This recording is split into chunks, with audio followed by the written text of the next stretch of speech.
আমি এই মুহূর্তে ঠিক যেই জায়গায় দাঁড়িয়ে আছি এটি বন বিভাগের রিজার্ভের জায়গা। এরকমই শত একর জমি দখল করে রেখেছে স্থানীয় ও রোহিঙ্গারা। অভিযোগ আছে এই পথ দিয়েই পাচার হচ্ছে গরু চোরাচালান, মাদক ও অস্ত্র। সেই খবরে আজকে আমরা এসেছি কচ্ছপিয়া ইউনিয়নের এই মৌলভীকাটা এলাকায়। জানার চেষ্টা করব আসল ঘটনা। রামুর কচ্ছপিয়া ইউনিয়নের মৌলভীকাটা, তার পাশেই বাংলাদেশ মিয়ানমার সীমান্তবর্তী হওয়ার সুযোগে এলাকাটিতে গড়ে উঠেছে অবৈধ সব কার্যকলাপ, বেড়েছে মাদক, গরু চোরাচালান সহ ভয়ানক সব অপরাধ। এছাড়া এই ইউনিয়ন ঘুরে দেখা গেছে একটি বিশাল এলাকা জুড়েই রোহিঙ্গাদের বসবাস। স্থানীয়দের দেওয়া অভিযোগের ভিত্তিতে আমরা যাই সেই স্থানে।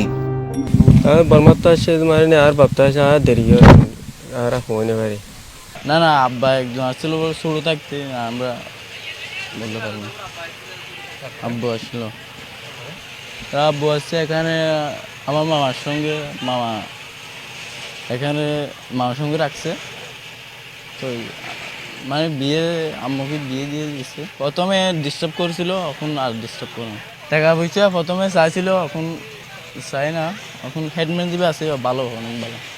এটি কোনো গুহার সুড়ঙ্গ নয়, এটি একটি পথ, যে পথ দিয়ে চলে গেছে এবং শুরু হয়েছে বড় একটি স্থানা, যেখানে বসবাস করছে 5টিরও অধিক পরিবারের রোহিঙ্গারা। প্রায় 100রও অধিক রোহিঙ্গাদের বসবাস ঠিক এই গুহা দিয়ে বের হয়ে চোরা চালানের যে গরু থেকে শুরু করে অস্ত্র এবং অন্যান্য মাদক ভরে রাখা হয় এবং এখান থেকেই চলে যায় পাচারের উদ্দেশ্যে।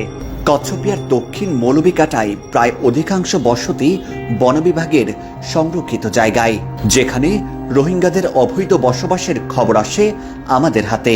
এসব জায়গায় পাহাড় কেটে তৈরি হচ্ছে ঘরবাড়ি। এসব রোহিঙ্গারা কিভাবে বসবাস গড়ল সেই বিষয়েও কথা হয় স্থানীয়দের সাথে।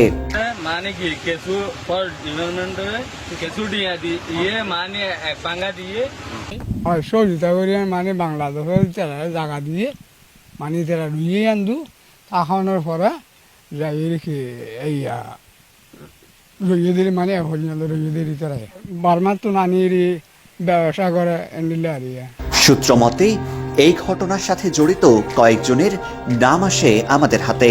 সেই তথ্যের সত্যতা যাচাইয়ের জন্য যোগাযোগ করলে বেরিয়ে আসে নতুন তথ্য।